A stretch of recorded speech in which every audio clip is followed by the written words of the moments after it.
Bonjour à toi. Je viens te livrer un nouveau message aujourd'hui. Ce message s'intitule « La puissance de Dieu ». Cette puissance qui délivre, cette puissance qui guérit, cette puissance qui est l'amour de ton Dieu. Oui, cette puissance, c'est l'amour de notre Dieu, l'amour parfait de notre Dieu. Et cette force qui doit habiter en nous, si nous voulons que cette puissance agisse tant en nous qu'autour de nous. Oui, c'est cette force qui doit être en nous. Elle doit habiter en nous, et ceci n'est possible que lorsque notre Dieu habite en nous, lorsqu'il prend toute la place, que nous lui donnons toute la place. Mais lui donnons-nous toute la place dans notre cœur, dans notre maison, dans notre vie. Ou si le pourcentage n'est pas élevé, ni appréciable aux yeux de notre Dieu, afin que cette puissance nous soit accordée et qu'elle soit agissante dans notre vie. Croyons-nous dans cette puissance? Combien veulent obtenir toute la puissance? Plein de possibilités par cette puissance. Alors il faut lui accorder toute la place. Sachez que cette puissance n'est pas donnée à tous, parce que trop de gens veulent vivre comme ils veulent. Et ceci est parfois même concernant certains de ses enfants, de ses ouvriers, ne donnant pas l'exemple et rejetant ou ne mettant pas en pratique les enseignements de Jésus. Il n'est pas rare non plus de voir ces enfants ou même des ouvriers se demander pourquoi cette puissance n'agit pas ou si peu, ou pas toujours. Un jour, l'Éternel m'a dit, si tu nies cette puissance en toi, tu me nies en toi. Alors, vit-il en toi si la puissance ne se manifeste pas à partir de toi, autour de toi? Tu ne peux utiliser ce que tu veux comprendre, ne peux comprendre, ni mettre en pratique. C'est la même chose que de dire « Est-ce que Jésus est en moi si je n'ai pas l'amour ?» On reconnaît pourtant ces ouvriers à l'amour qu'ils ont en eux. As-tu son amour en toi? Il est écrit dans le verset Jean 13, 35 « À ceci, tous connaîtront que vous êtes mes disciples si vous avez de l'amour les uns pour les autres. » As-tu donné ta vie à Jésus? Vit-il en toi? Utilises-tu son amour? Sache qu'il doit vivre en toi. Vit-il en toi? Dis-moi. S'il est en toi, il te donnera force et courage. Tu as tout dans cet amour. Oui, cette force, c'est sa puissance, la force de tout accomplir et au moment où tu en as besoin. Et dis-toi que s'il vit en toi, il agit pour toi et autour de toi, même dans les temps tranquilles comme dans les temps difficiles. Il est écrit dans le verset Romains 8, 31 que dirons-nous à l'égard de ces choses? Si Dieu est pour nous, qui sera contre nous? Vois-tu, pour que cela s'ajuste à ta vie, faut que tu lui donnes ta vie, que tu lui confies tout. Faut qu'il prenne toute la place, qu'il soit le bienvenu dans ta maison, même parmi tes amis, en tout temps. Mais toi, tu dois voir la réalité en face. As-tu donné ta vie à Jésus, toute ta vie? Ou si tu le penses, il le dit, mais qu'en réalité tu vis comme tu désires, que cela n'est qu'une illusion, ou même un mensonge devant les autres. Une couverture, une protection, et qu'en réalité, rien de cela n'est vrai, et que tu te caches derrière ce nom, le nom de Jésus, qui représente la puissance quand cela te chante. As-tu donné toute ta vie et ton cœur, la clé de ton cœur à Jésus? Est-il le bienvenu en tout temps et quand il le désire? Si oui, décide-t-il pour toi en tout temps? Vis-tu pour lui? Si ce n'est pas le cas, serait-ce que tu as gardé un certain pourcentage de ta vie et que toi seul peux gérer, contrôler et décider? Concernant certains points non discutables à ton avis, remets-tu tout entre ses mains? Le laisses-tu diriger ta vie comme il l'entend et en tout temps? Cette puissance, elle est divine, elle lui appartient et il peut et veut partager ceci avec toi. Mais cette puissance est d'abord et avant tout à lui, à ton Dieu. En veux-tu de cette puissance? Le laisseras-tu agir? Lui obéiras-tu? Même si ce n'est pas toujours comme tu penses ou comme tu veux. Sache que cette puissance, c'est l'amour parfait de notre Dieu. Oui, il est parfait, son amour. Et il veut que nous soyons parfaits, nous aussi. Et cette puissance agira en nous et pour nous. Et il veut te faire découvrir son amour, sa puissance. Le pouvoir qui est en toi lorsque tu vis de cet amour, que tu vis comme Jésus, que tu reconnais l'essence même qui vient de lui, c'est sa puissance. L'amour de Dieu. Oui, cet amour peut être en chacun de nous si nous recevons Jésus dans notre cœur, dans notre vie, dans notre maison. J'en parle beaucoup, mais c'est ce qu'il veut que je te fasse prendre conscience aujourd'hui. Le diable et ses démons ne veulent pas que les hommes vivent d'amour. Ils font tout pour que ce soit le contraire qui agisse en nous et par nous, même autour de nous. Ce que les hommes laissent paraître, c'est l'image du malin, non celle de Jésus. Certains voudraient que cette puissance soit agissante, malgré leur comportement rebelle, à la volonté de notre Dieu. Ils ignorent vraiment que l'Éternel n'ira jamais à l'encontre de ce qu'il a ordonné et institué en ce monde, ni de ce qu'il est et de ce que représente cette puissance. Elle représente l'amour. Il nous a commandé d'aimer, alors ainsi on peut utiliser l'amour, la puissance de l'amour. Celui qui n'aime pas n'est pas dans sa volonté, il ne peut utiliser cette puissance parce que l'amour n'est pas en lui. Et il y a beaucoup plus du contraire que du fruit de l'amour. Il est écrit dans le verset Jean 15, 4, 5. « Demeurez en moi et je demeurerai en vous. Comme le serment ne peut pas de lui-même porter du fruit, s'il ne demeure attaché au cep, ainsi vous ne le pouvez non plus, si vous ne demeurez en moi. Je suis le cep, vous êtes les serments. Celui qui demeure en moi et en qui je demeure porte beaucoup de fruits, car sans moi, vous ne pouvez rien faire. » Non, c'est vrai, sans Jésus, on ne peut rien faire.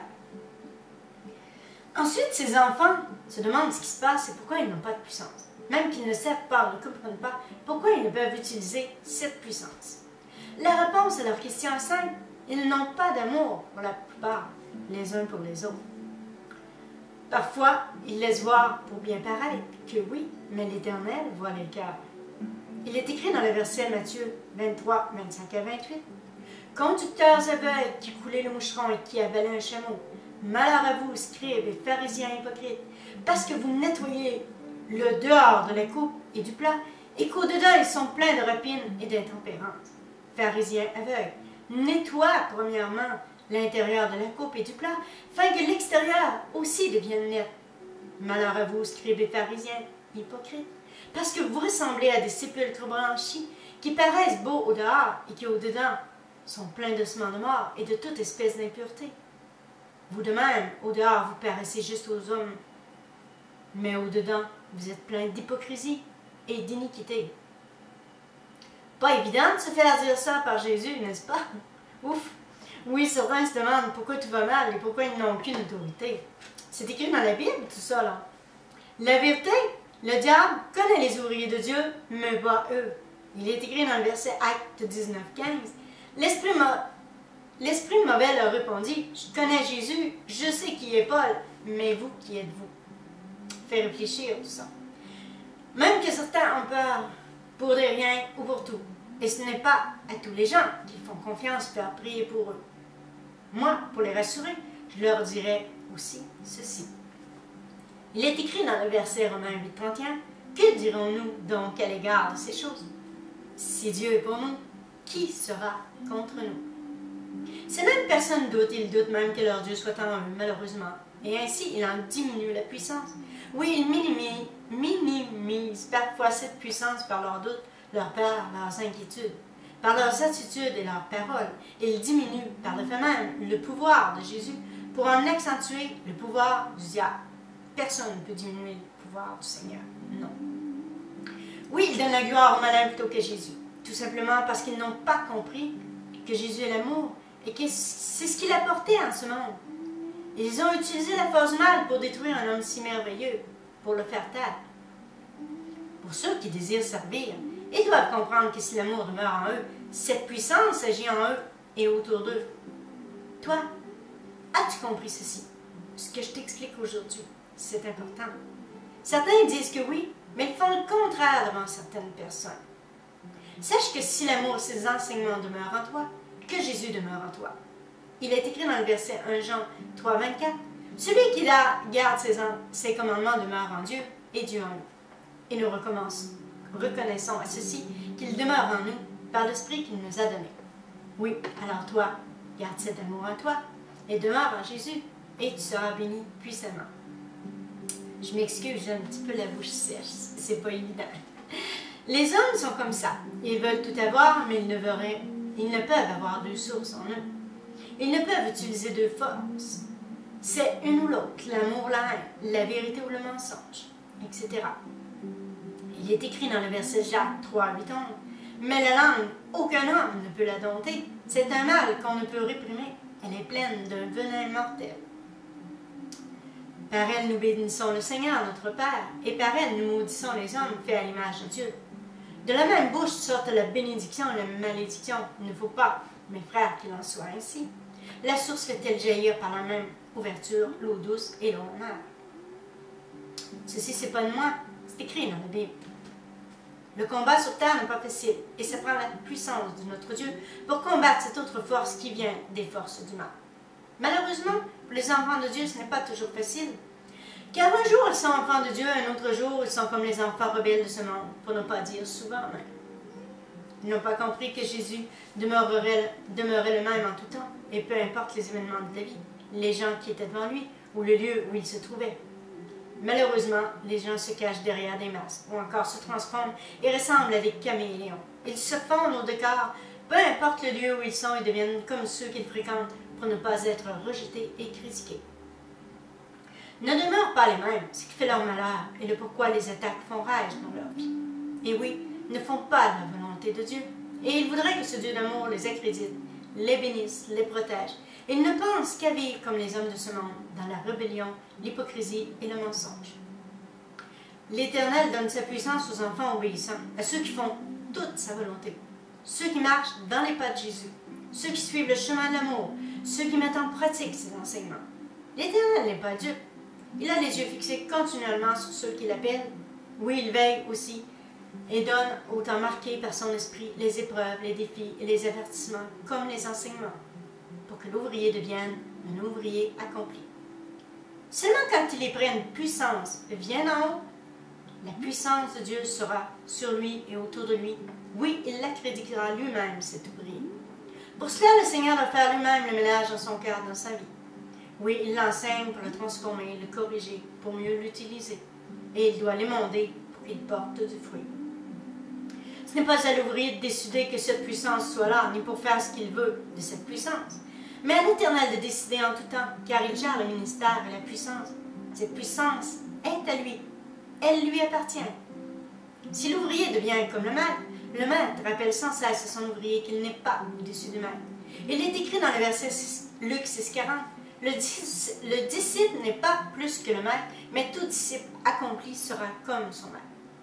Toi, veux-tu être ouvrier? Es-tu un ouvrier? Veux-tu de cette puissance? Alors laisse l'Éternel agir en toi pour ton bien. Oui, laisse l'Éternel te dicter ta façon de vivre. Laisse l'Éternel t'enseigner ce que tu dois accomplir en son nom sur terre. Sois un bon ouvrier, délaisse les œuvres de la chair, car celui qui veut servir doit servir selon la volonté de Dieu. Il est écrit dans le verset Galates 5, 19, 24, « Je dis donc, marchez selon l'esprit, et vous n'accomplirez pas les désirs de la chair. Car la chair a des désirs contraires à ceux de l'esprit, et l'esprit en a de contraires à ceux de la chair. Ils sont opposés entre eux, afin que vous ne fassiez point ce que vous voudriez. Si vous êtes conduit par l'esprit, vous n'êtes point sous la loi. » Bon, moi je te dis, si tu ne fais que ta volonté et non celle de l'Éternel, cette puissance ne sera pas agissante, car il résiste aux orgueilleux et il les abaisse. Oui, il est écrit dans le verset 1 Pierre 5, 5. De même, jeunes gens, soyez soumis aux anciens. Dans vos rapports mutuels, revêtez-vous d'humilité, car Dieu résiste aux orgueilleux, mais il donne sa grâce aux uns. Jésus était humble et son Père l'a couvert de gloire. Il est écrit dans le verset Hébreux 2, 7, 9. Tu l'as abaissé pour un peu de temps au-dessus des anges. Tu l'as couronné de gloire et d'honneur. Tu as mis toutes ces choses sous ses pieds et en effet en lui soumettant toutes choses. Dieu n'a rien laissé qui ne fût soumis. Cependant, nous ne voyons pas encore maintenant que toutes choses lui soient soumises. Mais celui qui a été abaissé pour un peu de temps au-dessus des anges, Jésus, nous le voyons couronné de gloire et d'honneur à cause de la mort qu'il a souffert, afin que par la grâce de Dieu il souffrit la mort pour tous. Examine ceci à la lueur de la Bible. C'est écrit dans la Bible. Celui qui a été abaissé pour un peu de temps au-dessus des anges. Jésus, nous le voyons couronné de gloire à cause de la mort qu'il a souffert, afin que par la grâce de Dieu, il souffrit la mort pour tous. Il convenait en effet que celui pour qui et par qui sont toutes choses, et qui voulait conduire la gloire beaucoup de fils, éleva à la perfection par les souffrances le prince de leur salut. Car celui qui sanctifie et ceux qui sont sanctifiés sont tous issus d'un seul. C'est pourquoi il n'a pas honte de les appeler ses frères. Je te parle de Jésus. Veux-tu que l'Éternel t'utilise puissamment? Il est écrit dans Proverbe 15:33, « La crainte de l'Éternel enseigne la sagesse, et l'humilité précède la gloire. » Veux-tu que l'Éternel dépose sa gloire en toi? Il est écrit dans le verset Acte 1:8, « Mais vous recevrez une puissance, le Saint-Esprit survenant sur vous, et vous serez ses témoins mes témoins à Jérusalem, dans toute la Judée, la Samarie et jusqu'aux extrémités de la terre. » Sache qu'il est écrit aussi dans le verset Galates 2:20, « J'ai été crucifié avec Christ, et si je vis, ce n'est plus moi qui vis, c'est Christ qui vit en moi. Si je vis maintenant dans la chair, je vis dans la foi au Fils de Dieu qui m'a aimé et qui s'est livré lui-même pour moi. » Voilà la vérité. Voilà ce qui est écrit dans la Bible. Ainsi tu seras heureux de servir, tu seras confiant que l'Éternel agit avec puissance avec toi. Trop de gens parmi ses enfants ou ses ouvriers ont peur et vivent et marchent de peur. Peur de l'un ou de l'autre, même de ce qui se passe parfois. Souvent on entend dire les enfants de Dieu, « J'ai pas confiance dans cette personne » ou encore, « Est-ce que cela vient vraiment de Dieu ?» Cette question peut se poser aussi au niveau des hommes de ce monde. Ou encore, « Je ne veux pas faire prier pour moi par cette personne. » Voyons, ce n'est pas normal. Ceci me dérangeait vraiment d'entendre sans cesse cette réflexion, soit par un ou par l'autre. J'ai dit au Seigneur, lorsque j'ai avancé pour faire prier pour moi un jour, « C'est quoi le problème? Qu'est-ce qui se passe? Depuis quand on a peur des gens ou de faire prier pour soi? » Et il m'a répondu et expliqué ce qui est écrit dans le verset 1 Jean 4:4. « Vous, petits-enfants, vous êtes de Dieu, et vous les avez vaincus parce que celui qui est en vous est plus grand que celui qui est dans le monde. » Alors de quoi avoir peur, dites-moi? Comme ceci m'a béni et réconforté, je peux maintenant rassurer les gens qui se posaient aussi la question afin de faire disparaître leur crainte. Oui, maintenant je sais quoi répondre à tous ces gens inquiets pour leur permettre de recevoir eux aussi, sans crainte, mais en toute confiance. Il faut cesser d'avoir peur. Toi, tu peur. Tu cette même crainte, dis-moi. Crains-tu pour une raison ou pour une autre? Sache que la peur ne vient pas de Dieu, que la paix vient de Dieu. Alors ce message sert à te rassurer. Tu ne peux voir agir la puissance si tu as peur. Peur de cette puissance, peur de ton Dieu, peur de ses ouvriers, peur, etc. C'est pas évident, hein? Peur de tout et même de ceux qui l'utilisent. Voyons donc. Il a toujours utilisé des gens sur terre pour le servir. Il ne change pas, alors reçois toi aussi. C'est aussi le pourquoi certains jours, des gens disent que ça marche et d'autres jours non.